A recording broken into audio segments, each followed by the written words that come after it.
Welcome to this fourth and final video that's going to focus on multiculturalism for our paper 3. And what I'm going to try and do in this video is run through some of the core debates and the arguments for and against multiculturalism and kind of why it's such a hot, controversial topic in society today. So essentially we're talking about this kind of question: can multiculturalism work? Or is it discredited, as some people argue? Now, to do that, we need to try and look at some evidence. This is partly theoretical. We need to remember that. This is about theory and arguments, but we can also look at evidence to support it. So let's try and think about if it's working anywhere. And our best example of this is Canada. And a previous video talked about some of the successes there of multiculturalism. We also need to think about, is it failing anywhere? Are there any elements of multiculturalism that have been tried or are being tried at the moment which are creating problems? Now, as I said, this is a really kind of hot topic. It's why it's one of the interesting things to study, because people are talking about it, literally right now. This is a theory that is creating a lot of debate. We need to remember, though, that this is a theory. It's like socialism. So, just like we could ask, can socialism work? Can multiculturalism work? Is exactly the same kind of thought process. So we look at evidence, but this is also about, the people that believe in it would argue in the future things can work better. Just like with socialism, people would argue the same thing. So it's not just based on the proof of how it's been experimented with so far. Now, this is always in the news these days. Here's an article from a few months ago in Britain, where Kemi Badenoch has again been talking about multiculturalism, one of the big things that she often focuses on. She really thinks that multiculturalism is a problem, that it needs to be firmly rejected in Britain, and she is someone that wants to see greater efforts to have assimilation, quicker integration, a focus on British values, a focus on maintaining the majority culture of Britain. And she firmly rejects the idea that Britain and other nations need to go the other way, which is perhaps we're seeing more in Canada as our best example. And again, if we look at some recent news stories, this is just from the other week, World Cup's going on at the moment in Canada, and there's been quite a few stories about how, multiculturalism, of course, Canada's the only country with a firm base of multiculturalism in their policy towards society, and it's in their constitution. And that's been referenced at the moment with some of the positive attitudes in Canada towards the World Cup and towards the experiences of fans that are going there. So this is constantly being debated, and important for you to understand why some people agree with it, some people disagree with it, and what the future holds for it. So let's just make sure we're clear about our kind of starting point here. And as it says here, the starting point of the debate around multiculturalism is the idea, maybe the fact, that challenges are presented for a society by large-scale immigration and multiple cultures living side by side. And most people would acknowledge that some tension, some challenges, not necessarily problems, some challenges are created by lots of different people with lots of different cultures, lots of different ideas, lots of different backgrounds, living side by side. It's only natural that is going to create some challenges. A monoculture is more likely to be immediately harmonious without any work needing to be done to kind of create that harmony. So we have so many countries in the world today where there has been lots of immigration, particularly over the last 60, 70 years. And we see problems, we see challenges. And so the question here is, how do you deal with those? Okay, how do you create the best outcome? As it says here, what can be done to create the best, most harmonious society? One that works for the majority and minority cultures.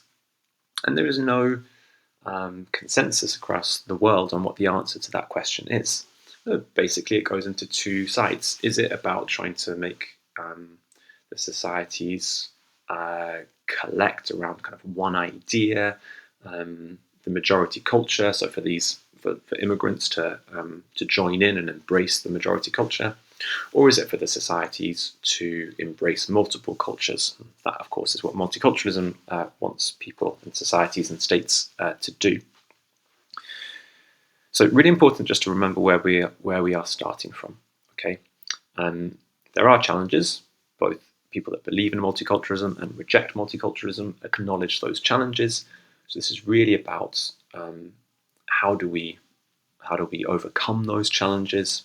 And this video is going to explore some of those ideas. Now, I thought it was just important at this point just to remember that we are not talking about immigration policy when we're talking about multiculturalism. And some people confuse the two things. So lots of people that reject or dismiss multiculturalism, they're actually just arguing against mass immigration. These are two separate issues. Okay, so it's basically, if we look at Britain today, we can't go backwards, or some people would like us to do, and not to ever have had the scale of immigration we've had. We can't go backwards. We've got a multicultural society. So now it's about how do you make that work? And some people confuse the two things, right? So they say, society's got all these problems because of immigration, so we can't have multiculturalism. That encourages immigration. Those are two very, very different things. Multiculturalism is just about how to make the societies that we have that exist right now, how do we make those successful? And as it says here, many people who dismiss multiculturalism point to the challenges in society posed by immigration without having any real solutions, right, apart from stopping immigration. So, if you ask someone that says, multiculturalism is rubbish, well, multiculturalism is woke, basically what they want is just to stop immigration and maybe kick some immigrants out, as we're seeing happening in America under Trump. Now, this isn't really engaging with the debates about multiculturalism, right? If you want to deal with the problems by getting rid of immigrants, that's one thing. But what we're really talking about here is people that are citizens, people that live in Britain, for example, maybe second, third generations of immigrant communities.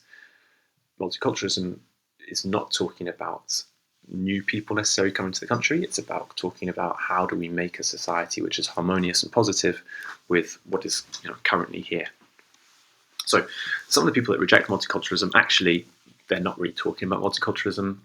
They're basically talking about immigration. Those are two separate issues. Now, before we get onto the two sides of the debate, let's just be clear about why this has become such a controversial political issue, arguably a kind of a political football with different political parties and politicians using it to rile up support for themselves or opposition to their opponents. And the reasons why it's become so controversial is because all of these have been on the rise. So we've seen accelerated pace of migration across many parts of the world. We've seen a rise in political populism, where politicians have used simple ideas like immigrants create problems to gain support without necessarily having any real solutions. And we also have to see the rise in the controversy of multiculturalism being around the rise in violent religious extremism, particularly since 9/11. There have been concerns about terrorism, particularly Islamist terrorism, and that has kind of merged and melted into the arguments about multiculturalism. So these three kind of things have contributed to this becoming more and more significant as a debate. Now, let's go through the two sides of the debate. So the rest of this video is going to look at the arguments, first of all, why people reject multiculturalism, and then the other side, those that defend it and think it's the solution. So 3 points for each side. Let's start then with multiculturalism doesn't work, it's dangerous. And this is, all the rest of this video is opinions, so not necessarily my opinions, these are just the views of both sides. So yeah, none of this is factual, unless it's clearly a fact. So first argument then for why multiculturalism doesn't work is that it does nothing to deal with the problems of segregated communities. Now, we see this all over. We see it in Britain, we see it in our own city. There are different communities in different parts of the city, and some people see this as a problem, and multiculturalism doing nothing to deal with that problem. Now, It's true to say that there has been a rise in tension that can sometimes boil over into violence. So if we look at two examples from the UK, a few years back in Leicester, Indian and Pakistani communities, and then local white British communities engaged in riots and violence. And a bit further back, serious race riots in Bradford about 25 years ago now, 2001. So the argument is that when we have these segregated, divided cities and towns, the two communities or three communities or whatever, four communities, distrust each other, see each other as threats, but also end up disliking each other, which can happen when you have division and segregation. And the argument here is that multiculturalism accepts this or even encourages this, and so therefore multiculturalism is wrong. We need a different solution to dealing with segregation. Now, there's also the argument, which some people think is a strong argument, to say that if you live in this kind of closed, segregated community, it's not actually good for the individuals in that community. Multiculturalism seems to argue that this is a positive thing. If people want to live around other people like them, this is a good thing. It's their choice. So some people are well-meaning when they think multiculturalism is creating problems, because they say, well, actually the life chances of those individuals are much lower. It's going to be really hard to progress, to access university, professional careers, good educational opportunities, if you are part of a kind of a closed, segregated community. So this argument has multiple strands. You've got potentially the kind of racist attitude, which is, we just don't like this community living in our city that is different to us. But then we've also got this point, which is thinking about, how can we make life most positive and successful for people living in minority communities. So to summarize the arguments here, what someone might say that agrees with this point is they might say, yeah, multiculturalism does nothing to help with this. It actually encourages segregation.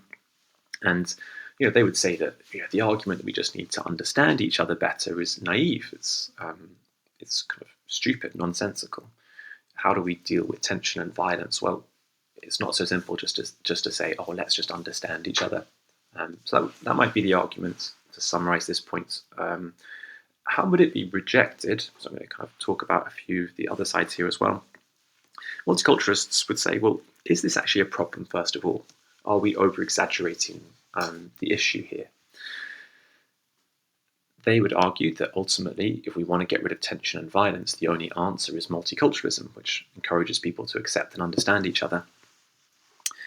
There's also, I think, quite a strong argument, which is to say, well, segregation is pretty natural. If an immigrant community comes to a new country, or an immigrant comes to a new country, it makes perfect sense they're going to want to live near or around people that share the same culture as them.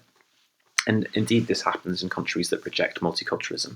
So you have as equally segregated communities in France as you do in Britain or in Canada. And so finally, a multiculturalist would say to people, well, what exactly are you suggesting? How can we actually stop segregation? Are you going to force people to live in certain parts of the city? That seems unrealistic. Actually, multiculturalists would argue the only way to deal with this is to think, well, A, it's not that big a problem, and B, by making people feel comfortable, feel celebrated, they might then choose to leave that kind of segregated community. Okay, second point. The argument goes that multiculturalism accepts and encourages views and attitudes which are contrary to liberal democratic societies. Now, this particularly tends to focus on some religious communities that contain attitudes towards gender, so particularly about women's equality, but also attitudes towards sexual orientation that must be challenged. So people that reject multiculturalism say, we need to say that this is wrong, that these ideas are not acceptable.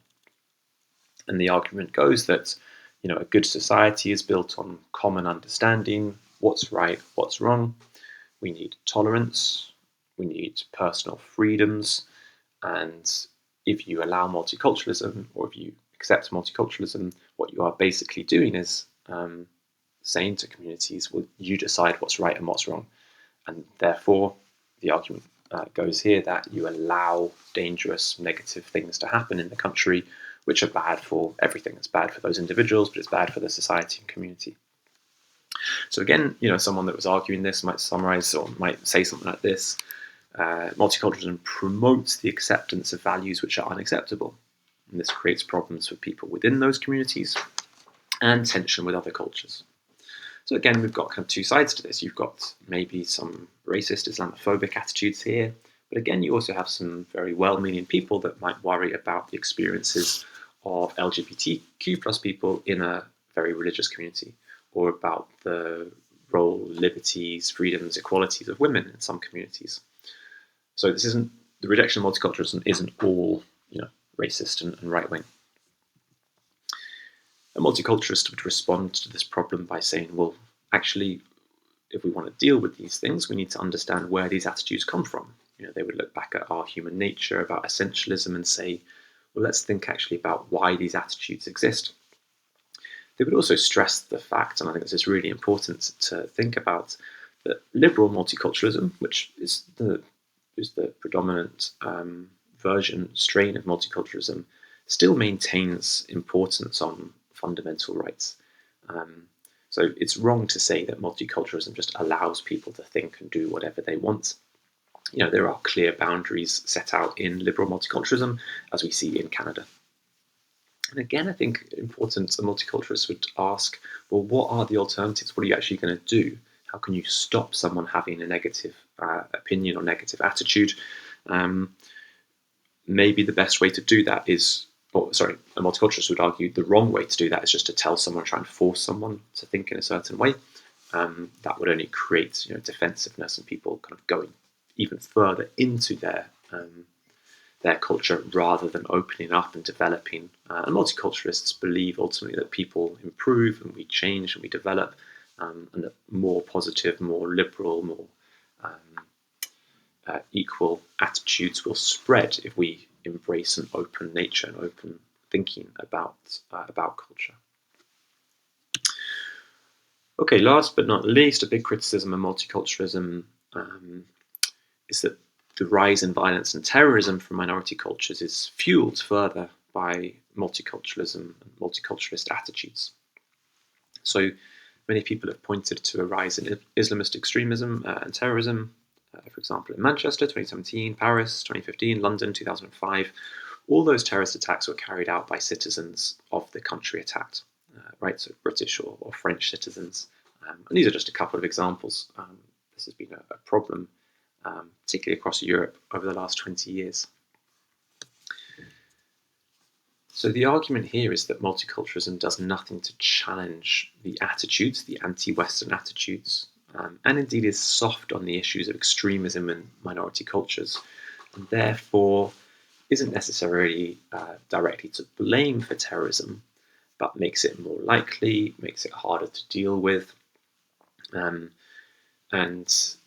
the argument here is basically saying that we have to be really clear about what's wrong and what's right in society. We have to be really clear that if you want to live in our country, whatever that might be, you have to respect it, you have to embrace majority culture, and that minority cultures, when they become segregated, embedded, closed off, this is arguably when violence is going to arise.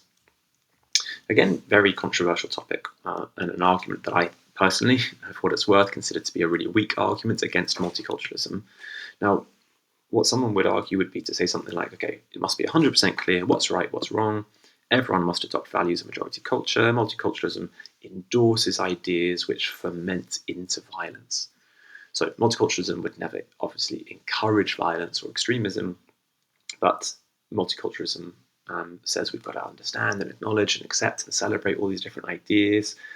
Every attitude and value has a place in society. So therefore, it's kind of leaving it too open and too possible for very negative, very violent attitudes to develop. So I think this would, of course, be strongly rejected by multiculturalists. They would say, well, first of all, this is basically Islamophobia. This is not really about multiculturalism. The question here is about dealing with Islamic extremism, which I think is unfair. They would say, I would agree, unfair to put this directly in line with multiculturalism. Multiculturalism is about so many different communities, and to focus just on one particular issue in one particular culture is dangerous and misleading. So they would say, first of all, that this doesn't really have anything to do with multiculturalism. They would then go on to argue, I think, that this actually doesn't have anything to do with multiculturalism. So we see these kind of attacks, we see terrorism in all kinds of countries, and there's been huge amounts in France, which of course is a country which particularly rejects multiculturalism. The 2017 Manchester attacks were in a country which had openly rejected multiculturalism under David Cameron. And so to say that this is connected seems to be a bit of a reach. And the argument goes that multiculturalism is the cure to this, by making people feel more accepted, by making people feel like they can follow the culture they want. They won't need to feel such levels of anger and violence towards the majority culture. Okay, let's go to the flip side of the argument then. So what is the defense of multiculturalism? Why do people say it's the answer to societal problems? I think it's important to start off by saying that I think a multiculturalist would argue that there are no quick fixes to the challenges posed by multicultural societies. But when multiculturalism is used, positive things happen. So again, a multiculturalist doesn't dismiss the problems that exist. They are looking for solutions. No one promises an overnight solution to some of the challenges and tension we have in our societies. But multiculturalists would argue, well, we just need more of it, and positive things are going to happen, but it is going to take a bit of time. Now, here we do have some concrete evidence, because I think Canada's multiculturalism is largely a success story. There are people that have problems with it, but it's factual that there's significantly less race-based tension than in European countries and the USA, and it's factual that there are good life prospects for individuals from minority cultures in Canada. And so we do have some evidence to suggest, well, we can see a more harmonious, successful society, both for the majority and minority cultures in Canada. It can work. Flip that around, and a multiculturalist would say, well, look at some countries where multiculturalism has been flatly rejected. Most usefully for us, France, where an assimilationist policy has been followed. There are more problems there. It's not like there's a society which has rejected multiculturalism where anything is working particularly well. So it's easy for someone that rejects multiculturalism to say our societies are full of troubles and problems, but nowhere has there been a particularly successful solution to these, arguably apart from Canada. So someone that dislikes multiculturalism would say here, majority cultures are never going to accept multiculturalism, try and force it down people's throats, it's going to create more and more tension. And then we have this attitude we see quite a lot, which is that good societies are being ruined by the eroding of common values. A slightly romantic vision of what Britain used to be like, or what America used to be like, and saying, these countries are being ruined, our culture, our society is being destroyed, and we need to stop that by stopping any eroding of the common values and the things that made Britain Britain, or whatever. A multiculturalist would say on this issue that forced assimilation just doesn't work. In fact, when you're rejecting multiculturalism, you actually fuel and excuse violence and negative attitudes. So you could point at the rise of the Front National, which is a right-wing, basically a racist political group in France. You've got the Reform and Restore on the rise in Britain. And these things come from, the argument goes anyway, these things come from the rejection of multiculturalism. The people that support these political parties are almost being condoned and encouraged when we say that there is a majority culture that needs to be defended. And these parties, I think, are creating lots of problems rather than solutions. The second idea that supports this argument that multiculturalism is the answer. people would point out, and Black Lives Matter is a great example of this, they would point out that we have significant barriers to equality that remain in our multicultural societies. So whether that's institutional racist policing or access to university, professional jobs, we have big barriers, and that's factual. Minority cultures tend to have less access to universities, professional jobs, and if you think about policing, you know all about that. So the argument here is that it's just not enough for a government to ignore these, to pretend to be colourblind. And the argument is that if we don't do anything about this, if we just think everything's going to be okay as long as we all become more British or whatever, more American, the problems are not going to go away.